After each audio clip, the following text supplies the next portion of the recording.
इस काम को पूरा करने के लिए हमारा टीम के जितने भी भाई दे मेहनत किए हैं उस सबको मैं धन्यवाद देता हूँ। आपको का मेहनत प्रभु में जारी रहे। हालेलुया। संतोष साकिब,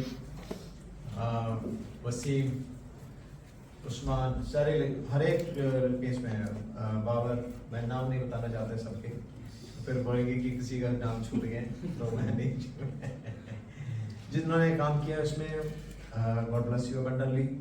ये काम तो आगे करता रहना है, लेकिन मैं आज खुश है, लेकिन आप जानते हैं मैं क्या कहने वाला हूँ। हालेलुया। आप समझ गए? जितने लोग समझ गए, मैं उसमें बात नहीं कर रहा क्योंकि मैं I don't want to spoil a good day. ये अच्छा नहीं है जो हो रहा है, अच्छा नहीं। I am not happy with that. मैं इतना बता रहा हूँ आगे समझने वालों को। आइए हम कलाम लेते हैं मत्ती का सुसमाचार उसका 13 उसका 24, मत्ती का सुसमाचार उसका 13वीं बाब उसका 24 से।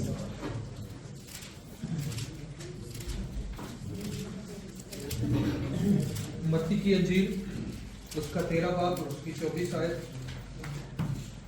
उसने एक और तमसील उनके सामने पेश करके कहा कि आसमान की बादशाही उस आदमी की मानद है जिसने अपने खेत में अच्छा बीज बोया, मगर लोगों के सोते में उसका दुश्मन आया, बीजों में कड़वे दाने भी बो गया। बस जब पत्तियां निकली और बालें आई तो वो कड़वे दाने भी दिखाई दिए। नौकरों ने घर आकर घर के मालिक से कहा, ऐ खुदाबंद, क्या तूने अपने खेत में अच्छा बीज ना बोया था? उसमें कड़वे दाने कहां से आ गए? उसने उनसे कहा, ये किसी दुश्मन का काम है। नौकरों ने उससे कहा, तो क्या तू चाहता है कि हम जाकर उनको जमा करें? उसने कहा, नहीं, ऐसा ना हो कि कड़वे दाने जमा करने में तुम उनके साथ गेहूं भी उखाड़ लो। कटाई तक दोनों को इकट्ठा बढ़ने दो, और कटाई के वक्त में काटने वालों से कह दो कि पहले कड़वे दाने जमा कर लो और जलाने के लिए उनके गट्ठे बांध लो, और गेहूं मेरे खत्ते में जमा कर दो। आमीन। हालेलुया। यीशु मसीह ने दो दृष्टांत या दो एग्जाम्पल्स दिया है। एक दाने का बारे में जो गेहूं है, एक जो है शीप एंड लैम्ब, ये दोनों के बारे में कहते हैं। शीप को अलग किया जाएगा, जो लैम्ब है उसको भी अलग किया जाएगा। यहां पे ऐसा है कि खेत में उन्होंने अच्छा बीज बोया था, लेकिन वहां पे नीचे कहते हैं दुश्मन ने आके जो जंगली बीज है, क्या कहते हैं, कड़वे दाने, वो भी उनके बीच में बो दिए। आप जहां पे मसीह में मेहनत करना शुरू करेंगे, वहां पे शैतान भी अपना काम करना शुरू करेगा। आप ये मत बताओ कि मैं इस कैंप में आज क्या काम कर रहा हूं, इस कैंप में आज तक कोई नहीं आया, आप पहली बार जा रहे हो, वहां पे सबको इनवाइट करेंगे, सबसे बात करेंगे। लेकिन आप ये सोचो, जब आप काम करना शुरू करेंगे वहां पे कौन आएगा? चौधरी आ जाएगा। चौधरी को कोई काम ही नहीं होती, वो ये देखते हैं कि कौन कहाँ काम कर रहा है, उसको रोक दो। अगर आप घर पे रहेंगे तो कोई मुश्किल नहीं है। हालेलुया। इन दिनों में थोड़ा गर्मी बढ़ा है, इसलिए आज नया लोग नहीं आए, इसमें मैं जिक्र कर रहा था। गर्मी थोड़ा बड़ा, शाम को आके इतना थक ही जाते हैं। अरे 12 बजे का दूध तो सह सकते हैं, और 7 बजे का दूध नहीं सो सकता है। 12 बजे का सह सकते हैं, 7 बजे वाला मुश्किल नहीं, या मुश्किल है। तो हम किसको जस्टिफाई करेंगे? अपने आप को नहीं। तो चले, आप मैं उसको बात नहीं करता। यहां पे क्या कहते हैं? अच्छा दाना उन्होंने बोया, लेकिन उसका बीच में जंगली दाना भी शैतान ने आके बोया। ये दोनों खट्टा जो बढ़ना शुरू हुआ। जब मालिक को बताते हैं ये देखो नौकर भी इतना इंटेलिजेंट है, ये शैतान बोया कब है? जब लोग सो गए, जब लोग सो गए। मतलब नौकर पहले सोए होंगे, मालिक उसको चेक भी नहीं की होगी, ये सो रहा है या काम कर रहा है ना? इसीलिए मैं तो आपको जगाता रहूंगा। आप सोए लगातार, जो सोए ये आपका काम है, मेरा काम है जगाना। जगाते रहेंगे हम। अगर आप अपने जगह पे सो गए, जो प्रॉफिट ने क्या बताया मालूम है? आपको अपने जगह का, अपने देश के लिए एक तुरही दिया हुआ है। आप नहीं बचाएंगे तो उन लोगों का खून जो है आपके ऊपर मांग लिया जाएगा, आपको जुर्म ठहराया जाएगा। आपका गलती है। जहां पे आपको खड़ा किया है वहां लोगों को सुसमाचार बताना, आप बीज बोना आपका काम है, वहां पे दूसरा कोई नहीं आएगा। अगर आपने बताया सुने नहीं है वो अलग बात है, लेकिन आप ये नहीं कह सकते कि मैं सो गया था, मैं बिजी था, मैं ड्यूटी था। ये आपको उसका कोई और वो नहीं बनता, तुक नहीं बनता। कैंसर का जवाब का कोई मायना हो, उसका कोई कंडीशन हो। आपको सब कुछ दिया है, हर काम आपका हो सकता है, लेकिन ये काम नहीं हो सकता। तो आपको बीज बोने दिया है तो बीज बोना जरूरी है। मैं आज क्यों लिया ये टॉपिक, ये क्यों लिया? आज इतने लोग बपतिस्मा लिया है। अब पढ़ते हैं जो पिछले दिन डॉक्टर साहब ने सिखाया था, रोमियो की किताब 8 का 28, 29 हम पढ़ते हैं। रोमियो 28 8 बाब 28, 19 और 30 हम पढ़ते हैं। वहां पे हम उसको समझ लेते हैं। मिला 8 रोमियो 8 ने बनेगा 8 का 28, 19 और 30, 28, 29 और 30, 28, 29 और 30 यार मिलते नहीं क्या बात? मिल गया। और हमको मालूम है कि सब चीजें मिलकर 28 है, और हमको मालूम है कि सब चीजें मिलकर खुदा से मोहब्बत रखने वालों के लिए भलाई पैदा करती हैं, यानी उनके लिए जो खुदा के इरादे के मुवाफिक बुलाए गए हैं। क्योंकि जिनको उसने पहले से जाना उनको पहले से मुकर्रर भी किया है कि उसके बेटे के हम शक्ल हो, ताकि वो बहुत भाइयों में पहलौठा ठहरे। और जिनको उसने पहले से मुकर्रर किया उनको बुलाया भी, और जिनको बुलाया उनको रास्तबाज भी ठहराया, और जिनको रास्तबाज ठहराया उनको जलाल भी बख्शा। हिंदी में कोई पढ़ेगा? हम जानते हैं कि जो लोग परमेश्वर से प्रेम रखते हैं उनके लिए सब बातें मिलकर भलाई ही को उत्पन्न करती है, अर्थात उन्हीं के लिए जो इसकी इच्छा के अनुसार बुलाए गए हैं।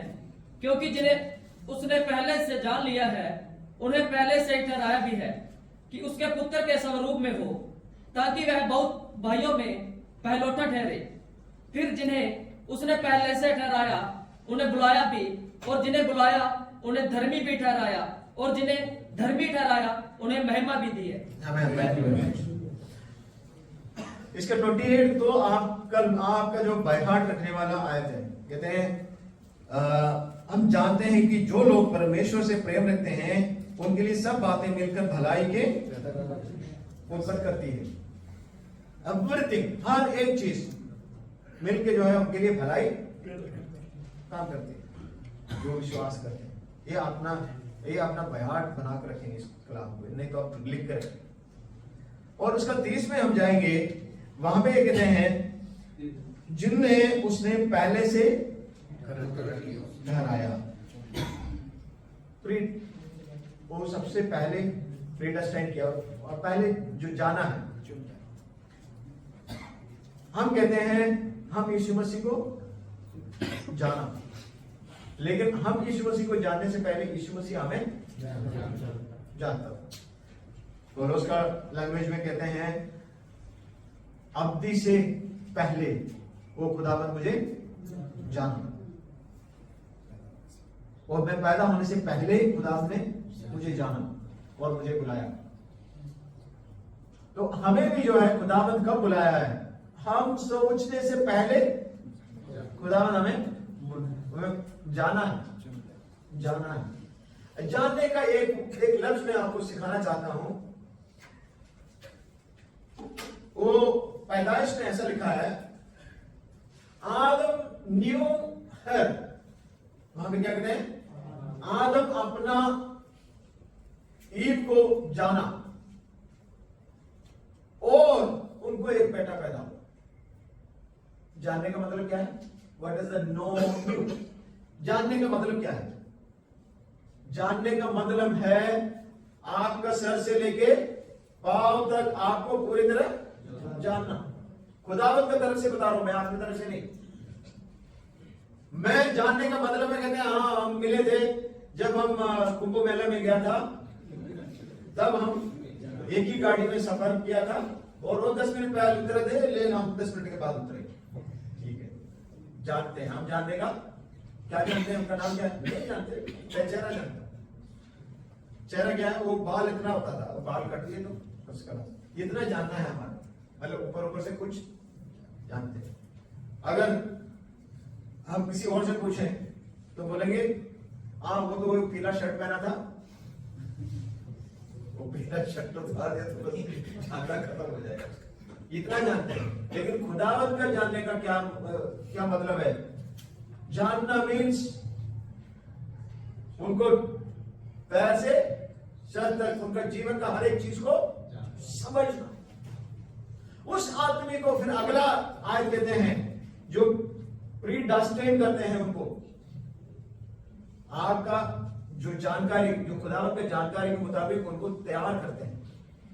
अगला वर्ड। उसके बाद आता है कॉलिंग। हम आसानी से कहते हैं कि हमें खुदावंद ने बुलाया तो आपको जाना कब, आपको तैयार कब किया, उसके बाद आपको बुलावट का दिन आया। कब तक आप, मैं आज आपको एक बार और बताना चाहता हूं कि आप अगर आज भी मसीह में नहीं है, या आप एक ऐसा जीवन बिता रहा है जो दुनिया वालों के साथ मिलजुल के रहते हैं, वो जीवन बहुत आसान है। जो मैंने पहले बताया ना, जब आप शैतान का ताकतों से, उनका राज के खिलाफ जब आप काम करना शुरू करेंगे, तभी आपके खिलाफ वो फाइट करते हैं। नहीं तो आपके साथ कोई फाइट नहीं करेगा। अगर आप आसानी का जिंदगी बिताएंगे, हर चीज में शामिल रहो, हर जगह पे माथा टेको, हर जगह पे जाके खाना खाओ, हर लोगों के साथ दोस्ती बनाओ, आपके साथ शैतान का कोई मुश्किल नहीं है, कोई फाइटिंग नहीं है। वो आप उनका गले पे हाथ रखे हुए आप उनके साथ दोस्ती बनकर निकल रहे हो, तो आप उनके साथ क्या फाइट करेगा? लेकिन जिस दिन आप प्रार्थना में बैठेंगे, जिस दिन आप रूह के लिए फाइट करना शुरू करेंगे, जिस दिन आप एक आदमी को बुला के चर्च में लेके आएंगे, तब जो है शैतान आपके खिलाफ काम करना शुरू करेगा। ये आसान जीवन बिताने वाले, आप कहते हैं कि मसीह जीवन ऐसा है, बहुत आसान है, जो मेरा मन में है वो भी कर सकते हैं, जो चर्च में भी जा सकते हैं, हम हर चीज में हाथ भी लगा सकते हैं। और यहां आएंगे, पास्टर जी को बोलेंगे, पास्टर जी ऐसा है, आप बहुत दिन हो गया मिले नहीं, आप चाय पीने क्यों नहीं आते? पहले ये बताओ, तुमने कहा वहां कोई बीज बोया? मैं किसी लिए तुम्हारे पास चाय पीने आया? कोई पर्पस हो? टाइम जाया करने के लिए तुम चाहते हो? तुम अपना तो करते ही हो, दूसरे का भी यही है ना, चाय पीना और मैं जिस घर पे, जिस फैमिली में जाता हूं, उनको मैं कहते हैं कि चाय मत बनाएं प्लीज, हमारे लिए खाना पे मत बनाएं, पहले बात करें, दुआ करें, उसके बाद हम कुछ भी करें। क्योंकि ये चाय और खाना बनाने के चक्कर में हम सब कुछ भूल जाते हैं। फिर आए क्यों था? दोस्ती बढ़ाए, टाइम जाए, बस वापस चला। ये नहीं है। जो जहां पे आप है, वहां पे आप एक आदमी के साथ कलाम शेयर किया है, उसके लिए दुआ किया है, अगर उसके साथ कोई बात करना है, आगे प्रेयर के लिए बैठना है, उसके से बात करना है, तब मुझे बुलाएं या किसी और को बुलाएं, वो भी आएंगे, उनके लिए दुआ करेंगे, उनके जीवन में कुछ फर्क होगा। नहीं तो ऐसा काम में कोई फायदा नहीं है। तो आप सोचें, आपका जीवन कितना फलदायक है मसीह में। आप मसीह में काम क्या कहते हैं, आप मुझ में रहेगा तो आपके अंदर से फल निकलेगा। अगर आपका अंदर से फल नहीं निकलता, इसका मतलब यह है कि आप वहां पे नहीं है। मैं खाली हूं, मुझ में रहेगा तो फल निकलेगा, लेकिन अभी तक आप वहां पे नहीं है तो नहीं निकलेगा।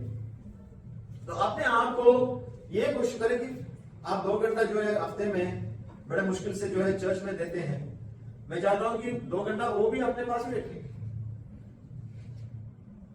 2 घंटा क्यों देते हैं? अब इससे पहले आपको खुदावंद ने देखा है, जाना है और आपको तैयार किया है और आपको बुलाया है, आपको यहां तक लेके आया, उसके बाद आप वहीं पे हो। कहते हैं मैं मसीह के लिए 2 घंटा कुछ भी नहीं है। 2 घंटा नहीं, मसीह आपके लिए क्या किया ये आप समझ रहे हो? आपके लिए खुदा ने क्या किया, आपके जीवन में यीशु मसीह ने क्या किया, इसको समझना जरूरी है। मैंने इस आयत इसलिए लिया है, देखिए आप बपतिस्मा लिया है आपको जस्टिफाई करने के लिए। इसके बाद ये सब कुछ होने के बाद ये बुलावट तक जो है, हम कहते हैं खुदावंद ने हमें बुलाया। बुलाने के बाद आप जो है एक कदम आगे रखा, कहां पे? अपना दिल में यीशु मसीह को अपनाया, आपने मुंह से इकरार किया और उसने आपने जो है पानी में बपतिस्मा लिया। This is the first step. और ये फर्स्ट स्टेप में आपको क्या देते हैं? आपको धर्मी ठहराया जाता है बदले में। जो आपने सबसे पहला एक कदम रखा, क्या है? आप यीशु मसीह को अपनाया। उसी मोमेंट में आपका जीवन के जितने भी पाप है, गुनाह है, सब उन्होंने अपने सिर पे लिया और आपको आजाद कर दिया, आपको एक नया फ्रीडम दे दिया, आपको मसीह के साथ रखा और आपके अंदर रूल भी दिया। ये सब कुछ किया हुआ यीशु मसीह के साथ, तब आते हैं आपका बपतिस्मा। ये है फर्स्ट स्टेप। आपको राष्ट्रवादी ठहराया गया, बिकम आपको धर्मी ठहराया गया। ये फर्स्ट मोमेंट है। ये आप पाने से पहले यीशु मसीह कब से आपको देख रहा, इसको तो हमारा पहचान ही नहीं है, हमें कोई मायने नहीं रखता उसके लिए। पहले आपको जाना, आपको तैयार किया और आपको बुलाया, उनके कदमों में उनके साथ आप उनको रखा, वो भी आपको बेटा और बेटी बनाया। ये भी कहा कि मेरा वारिस भी आपका है। ये सब कुछ होते हुए इसके बाद आप कैसे सो सकते हैं? कैसे आप अपने काम में ज्यादा दखल दे सकते हैं? आप मसीह के बारे में भूल कैसे जाते हैं? कई बार ऐसा है कि आदमी भूल जाते हैं कि मैं बपतिस्मा भी लिया है ना। तो आप इसको सीरियसली लें। अगर आप मसीह में आगे बढ़ना चाहते हैं तो आप सबसे पहले ये समझना है कि मैं कहां खड़ा हूं, मेरा अभी पोजीशन क्या है। और वहां उसके 29 में वहां पे एक वर्ड लिखा है कि यीशु मसीह का स्वरूप बनाने के लिए आपको बुलाया। आप कैसे दिखना चाहिए? हालेलुया। इसमें तो आप एक राय है मेरे से, यू आर सहमत है सब? हम कैसे दिखना चाहिए? बोलो हालेलुया। हम कैसे दिखना चाहिए? किस काम के लिए बुलाया और हमें कहां लेके जाने के लिए चाहता है? यीशु मसीह के जैसे बनाने के लिए, हमें धर्मी ठहराया इसीलिए। और हम कहां घूम रहा है? वर्ल्डली थिंग्स, दुनिया का हर चीज में हम जाके हाथ डालेंगे। यहां नहीं, अपना केरला में ऐसा है जो वहां पे ज्यादा पैसा वाले होते हैं, हमारा जैसा नहीं है। जो गरीब मलबारी है वो यहाँ पे है, जो अमीर मलबारी है वो केरला में। ठीक है, इतना तो समझ लो आप। तो वहां पे सदियों से ये नया सिस्टम है, बैंक खोलते हैं, वो कहते हैं कि 15% इंटरेस्ट देंगे और वो चलते हैं, 2 साल चलेगा। कोई आपके 1 लाख डालेगा 15%, महीना 15%। 1 लाख डालेगा तो 1 महीने में 15,000 मिलता है। तो उस एक आदमी ने 6 महीने के लिए डाला तो उसको 1 लाख और मिल गया, 16 लाख हो गया। तो उसको दोस्त को भी बताते हैं, वो एक आके 1 करोड़ डाल देगा, उस जगह 1.5 लाख मिलेगा। जिसने 1 करोड़ डाला वो अपने दोस्त को बताएगा, दूसरे जो 10 करोड़ डालेगा वो सोचेगा मेरे को 10 लाख मिलेगा महीना, 15 लाख। तो मतलब 1 साल में इस कंपनी के अंदर जो है कम से कम 500, 600, 1000 करोड़ आ जाता है। उसके बाद वो बंद करते हैं और निकल जाते हैं। फिर उसका केस वगैरह चलता रहेगा, कुछ लोग रोता रहेगा, कुछ लोग बोलेंगे मेरा पैसा गया, शादी के लिए था, ये था, वो था। 2 साल के बाद कोर्ट कचहरी सब भूल गया। 2 साल के बाद उसका कोई भाई आएगा, वहीं पे दुकान फिर से खोलेगा, बोलेगा 20% देगा। फिर आता है 20% पे फिर डालेगा, जमा करेगा। यही सिस्टम यही है। पहले 6 महीने डाला है, उनको सबको पैसा मिलेगा, 6 महीने के बाद किसी को कुछ मिलेगा नहीं, वो भी अपना 1000, 2000 करोड़ लेके वो भी निकल जाता है। ये सदियों से चलता आ रहा है, आज तक पलवारी नहीं सीखा। मैं आपको कहता हूं, अगर आप केरला में आना चाहते हैं तो आपको भी मौका है। पैसा बनाना चाहते हैं, आज भी मौका है, लोग देना चाहते हैं, लोगों के पास पैसा भी है, खत्म नहीं होता, पैसा बहुत है। ओके, मैं आपको ये क्यों बताया? सबसे पहली चीज, हम मसीह लोग ये भी नहीं जानते कि हम इसमें पैसा इंटरेस्ट के लिए डालना ही नहीं, जबरदस्ती इंटरेस्ट। आप अगर बैंक में डालें, आपको सर्विस चार्ज मिले, इंटरेस्ट मिले, मैं उसके लिए अगेंस्ट नहीं हूं, आप ले सकते हैं। लेकिन आप बैंक से पैसा निकाल के फिनेंस वालों के पास जमा इसलिए करते हैं कि आपको लालच में ज्यादा मिले। वो बंदा ये भी भूल जाता है मैं पेंटेकोस्टल और मैं मसीही हूं और मैं अन्य भाषा बोल के ये तालियां बजाने वाला, और ये तब ये सोच के ताली बजाता है कि इस महीने मुझे कितना। ये जाता कहां है? ये बंदा किस तरफ जा रहा है?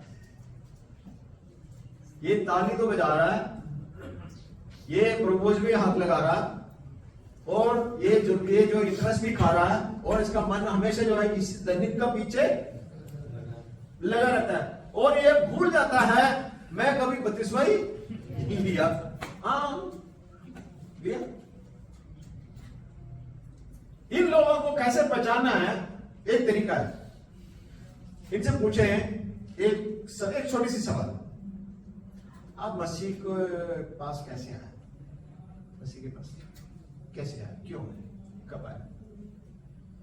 2 मिनट के बाद ये ऐसे घूमना शुरू करेगा, ये सोचने लगेगा कि मैं क्या स्टोरी बनाऊं, क्योंकि इसको याद ही नहीं है क्यों इस मसीह के पास आया। मसीह के पास आने का कुछ मकसद तो है, वो भूल गया। वो कहते हैं मेरा सारा परिवार में सब था, मैं अकेला रह गया था, इसलिए मैं भी जाके। कोई कहते हैं मैं शादी के लिए किया। ये सारे वजह है क्या? मसीह इसीलिए तो मरा था, मसीह इसीलिए खून बहाया था, इसका रीजन ही भूल गया है। सबसे बड़ा इंसान का सबसे बड़ा जो ज़हन को खा जाने वाली चीज क्या है? अपना पाप है, अपना गुनाह है। अपना गुनाह को कौन निकालेगा? कौन आपको आजाद देगा? ये सबसे बड़ी चीज है। जब तक आप अपना गुनाह के बारे में आपको नहीं मालूम है, आप किस तरफ जा रहे हैं आपको नहीं मालूम है, तो वो जिस लेने से कोई फायदा नहीं, यीशु को जानने का कोई फायदा नहीं। आप नरक की ओर जा रहे थे, आप आग की तरफ भाग रहे थे, आपको मसीह ने बचाया। इतना नहीं पता है। ये लोग वहां बैंक ऑफ फाइनेंस के पीछे लाइन में लगे रहते हैं, इनका पूरा जिंदगी वहीं पे लाइन में है, और यहां से कभी अगर इनको पंख भी लगे ना तो भी ऊपर नहीं जाए। हालेलुया। पिछले दिन मैं यशायाह का किताब पढ़ रहा था, यहेजकेल का, तो वहां पे कहते हैं जो केरूब है, केरूब का 4-4 पंख है, अगर इनको 4-4 पंख भी दे तो भी नहीं जाएगा। मैं कहता हालेलुया, क्योंकि तब भी ऊपर जाके ये सोचेगा कि नीचे क्या क्या बचा हुआ है। अरे तो अपना जिंदगी तो खो गया, अब एक पंख भी मिला, कम से कम ऊपर तो उठो। कहते नहीं, ऊपर जाके देखिएगा वो लोथ के जैसे कहां जाके कौन सी जगह में जहां पे ज्यादा फसल है वहां पे जाओ। हालेलुया। लोथ के बारे में जब कहते हैं तो मैंने एक चीज का याद आया तो कहते हैं लोथ किस जगह पे जाके ठहरा था? सौदम, है ना? एक नया मुझे एक आर्टिकल मैंने पढ़ा, उसमें लिखा है आप जो सोच रहे हैं सोदम ऐसा नहीं था, वहां पे भी चर्च थी, वहां पे भी क्या थे? चर्च थे। और वो लोगों ने लोथ को जबरदस्ती लेके गया, कहते हैं तुम्हें 1 लाख रुपए सैलरी दूंगा, तुम यहाँ पे पास्टर बनो। पूछा क्यों? कहता है तू अब्राहम के साथ चला है, तेरे को ज्यादा पता है, इसलिए मैं तेरे को 1 लाख रुपए सैलरी दूंगा, तुम हमारा चर्च का पास्टर बनो। अरे वो एक आर्टिकल में लिखा है, लेकिन मैं आज कहता हूं कई चर्चेस में कहते हैं मेल मैरिज उन्होंने अलाउ किया है, और वो प्रीस्टों के लिए भी अलाउ किया है, और सोडोम में वो उसके अंदर बन रहा है, चर्च के अंदर, चर्च के अंदर सोडोमेट्स हो रहा है। तो मैं कहता हूं अब्राहम का भाई लोथ भी उधर इसी काम के लिए गया होगा, वहां पे पास्टर बनने के लिए, क्योंकि पैसा देके आज इस जमाने में लोग तैयार होता है इस काम के लिए, तो उस जमाने में क्यों नहीं होता? आप किस तरफ जा रहा है आपको समझना चाहिए। हालेलुया। आइए हम वापस आते हैं, हम बस कंक्लूड कर रहे हैं इस बात को। किस टॉपिक था? मैं देखिए आपको बुलाया, अलग किया, मसीह के जैसे बनाना चाहते हैं और बनना चाहते हैं, इस काम के लिए बुलाया। आपको महिमा भी देना चाहता है, और आपको रूह कुछ के साथ चलना खुदावंद पसंद करता है। देखिए आपके अंदर जब आप यीशु मसीह को अपना उद्धार करता और प्रभु करके जब मानेगा, उसी समय आपके अंदर रूह कदस आ जाता है। आपके अंदर the guidance, proper guidance is giving, आपको अगुवाई करता रहेगा कि कहां जाना है, कैसे स्टेप आगे रखना है, आपको याद दिलाता रहेगा, आपको प्रेयर करना है, आपको कलाम पढ़ना है, आपको इस चीजों में हाथ नहीं लगाना है। लेकिन आपको वो गाइडेंस के मुताबिक चलना है या गाइडेंस को क्रॉस करना है, ये आपने डिसाइड करना है। गाइडेंस आपको 2 बार देगा, 3 बार देगा, 10 बार देगा, लेकिन आप उसके खिलाफ काम करना शुरू करेंगे तो वो चुप हो जाएगा, फिर बिकम ए साइलेंट। आप कहते हो ना मैं प्रार्थना करता हूं, मुझे मालूम नहीं क्या हो रहा। आपको मालूम नहीं है क्या हो रहा, आपके अंदर से निकल गया सर, बात नहीं कर रहा अभी आपसे, क्योंकि आपने सुना नहीं। ये सारा गलत है, आपको रोज उसने बताया लेकिन आप सुना नहीं, कई बार नहीं सुना, इसीलिए चुप हो गया है, क्योंकि आप गाइडेंस को आप अपने जीवन में अपनाना नहीं चाहते। इसलिए तो हमने ये पढ़ा है, शैतान आके जो बीज बोए थे वो खराब कर दिया जब सो गए थे। वहां में भी जो है बीज बोने के लिए कुछ लोगों को तैयार किया था, और उसको देखभाल करने के लिए कुछ लोगों को दिया, और उसके बीच में जो जंगली बीज आया तो उसको निकाला नहीं। इस जमाने में भी ऐसा है, ये कलीसिया का अंदर की बात कर रहा हूं मैं, आप ये मत समझिए कि दुनिया का बात कर रहा हूं। जो कलीसिया का अंदर भी ऐसे बीज है जो खुदावंद देखते हैं तो उसमें जंगली निकलने वाला। सीरियसली सुनो, आप अपने आप को सोचो और समझ लो, मेरे अंदर से अब किस चीज का फल निकलेगा। बोया तो मेरे को सही था, जगह भी सही मिला, पानी भी मिला, खाद भी मिला, सब कुछ मिला, लेकिन फल क्या निकलेगा? दिखाने से नहीं है। दिखाने से जो जंगली होती है वो थोड़ा सा अच्छा दिखते हैं बाहर से, और ग्रीनरी होती है ना, थोड़ा ऊपर आते हैं। मैं अपना जो कहते हैं चावल का उसको होते थे, वहां पे ये जो जंगली बीज है वो इतना हाइट में जाती है, और एक्चुअली जो राइस है वो इतने होते हैं। जो चर्च में आएगा ना, जो ग्रीनरी ज्यादा है वहां पे थोड़ा सा प्रेशर ज्यादा, थोड़ा सा ग्रीनरी कम कर दे भाई, इतना ग्रीनरी पीछे। हालेलुया। तो चर्च के अंदर का बात कर रहा हूं मैं, बाहर का नहीं। जब तक फल नहीं निकलेगा आपका मेहनत से कोई फायदा नहीं है। बोलो हालेलुया। आप टाइम जाया करने से कोई फायदा नहीं। मैं आपको ये नहीं कह रहा कि अगले हफ्ता ना आए। आप ये मत समझे कि मैं 5 चीजें बोला अगले हफ्ता आने की भी कोई जरूरत नहीं है। मैं आपको चाहता ये नहीं कहता। मैं तो कहता हूं कि आप आए तो आपको उसमें बरकत मिली, आपका परिवार को उसका बरकत मिली। आप जब मसीह के साथ अगर 1 मिनट भी बिताता है तो आप पूरे दिल से बिताए। ये मत चाहिए इधर आके फिर वो ऐसे को ऐसे देखते रहते हैं। ये प्रार्थना के लिए इतना टाइम क्यों लगाता है? ये 2 मिनट में प्रार्थना होता है, हम भी करते हैं 2 मिनट में प्रार्थना। ये ऐसे क्यों आधा घंटा प्रार्थना करते है ना? ऐसे ही सोचते हैं ना। देखो भाई ना बोलो नहीं, बोलो हालेलुया। मैं विश्वास करता हूँ आप भी प्रेयर में आगे बढ़े, आप भी प्रेयर वॉरियर बने। आप अपना देश में अपना जगह पे मसीह के लिए खड़ा हो जाएं, वहां पे बीज बोना शुरू करें, वहां पे फसल निकलने दे और शैतान आपको देख के भागना शुरू हो जाए। हालेलुया। ये नहीं कि आप अभी भी उसके साथ सो रहा है। जो सोने वाले बोले हालेलुया। 2 ही बंदा है सो रही। हालेलुया। तो इसलिए कहता हूं कि आप सोना बंद कर दें। मैं जगाने के लिए, हम यहाँ पे हैं, हम जगाते रहते हैं। आप मसीह के लिए मेहनत करें। अभी ज्यादा टाइम नहीं है, हम हो गए, अभी बूढ़ा हो गए, अभी आप तो 55 का हो गए। आप पता नहीं 20 का होगा, 22 का होगा, उससे ज्यादा तो आपका नहीं है। लेकिन ये मैं कहता हूँ कि हमारा टाइम का कोई पता नहीं। जितना टाइम मिले मसीह के लिए काम करें। इसमें आपको प्रतिफल बहुत ज्यादा है। बलवारी का जैसे ना करें प्लीज। बलवारी वो ऊपर जाके भी नीचे को देखता है। आप नीचे खड़ा हो ऊपर को देखो, खुदावंत मुझे कब लेके जाएगा। जैसे हमारा प्रोफेसर साहब कहते हैं तो चले गए और मुझे छोड़ दिए। बोलने का हिम्मत होनी चाहिए कि मैं आने के लिए तैयार हूँ। बोलो मैं आने के लिए तैयार हूँ। हिम्मत नहीं है, हिम्मत नहीं है। मैं आने के लिए तैयार हूँ।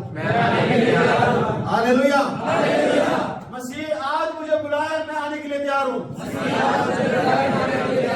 हालेलुया। डरना नहीं है, हिम्मत के साथ काम करो। शैतान का हर एक मंसूबों को, उनका हर एक प्लान को यीशु मसीह के नाम से उसको गिराओ और आगे बढ़ो। तुम्हारा कैंपों में, तुम्हारा देश में, तुम जहां भी खड़ा है वहां पे बहुत काम करने के लिए खुदा तुमसे चाहता है। हालेलुया। हमें चुप रहने के लिए नहीं बुलाया है, बल्कि यीशु मसीह का कलाम दूर तक पहुंचाने के लिए, अपना घोषणा करने के लिए तुम्हें बुलाया है। हालेलुया। ऐसा जीवन नहीं चाहिए, ऐसा जीवन नहीं चाहिए। मुझे ऐसा जीवन चाहिए कि पौलुस के जैसा कुछ करके दिखाओ। आमीन। इन दिनों में आपके जीवन में ये आशीष और बरकत के साथ आगे बढ़े और ब्लेस एवरीवन।